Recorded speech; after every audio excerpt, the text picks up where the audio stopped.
Hey YouTubers, this is Wes again with another tech video for working on a Ford truck. Today I'm working on my 92 F-150 with the inline 6 5-speed, and as you can see, I've already put a scotch in my wheel there. Alternatively, you would like to have one on the other side, diagonal from that.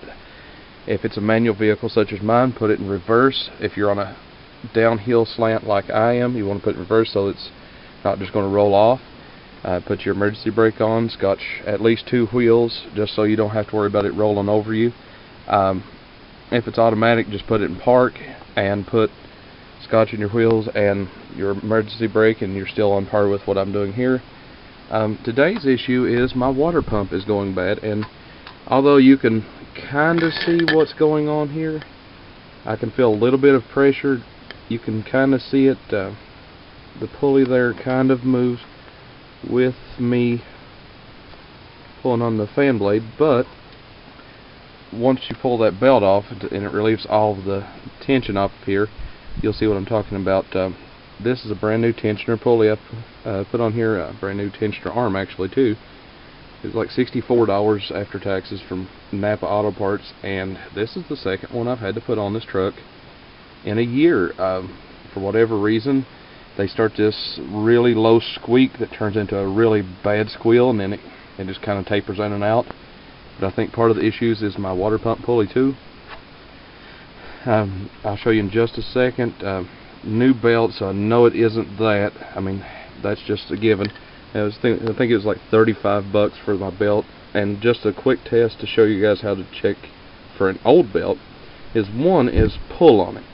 You can see my tensioner move, but if it moves more than a ½ an inch before the tensioner moves back, you have a really bad belt. Another thing is, if you notice the grooves in your belt, if you have more than, I would say, 5 or 6 cracks per inch in the grooves, you need to replace that belt. But first up, just to get the belt off, we need a breaker bar of some sort. Longer is better because it gives you more leverage.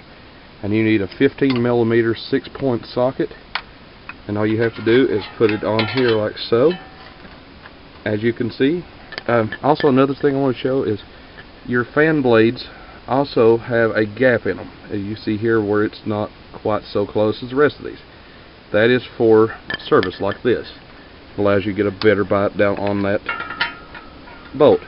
And you put it flat like so, lift up like that, and that's all it is to it. Pop your belt off and you're ready to go. Now you can see where I've got this loosened up. I've taken the pulley off actually, but just wanted to show how bad it is. You can see it's moving around, which it shouldn't. I think it's about $38 for a new pump to put on there.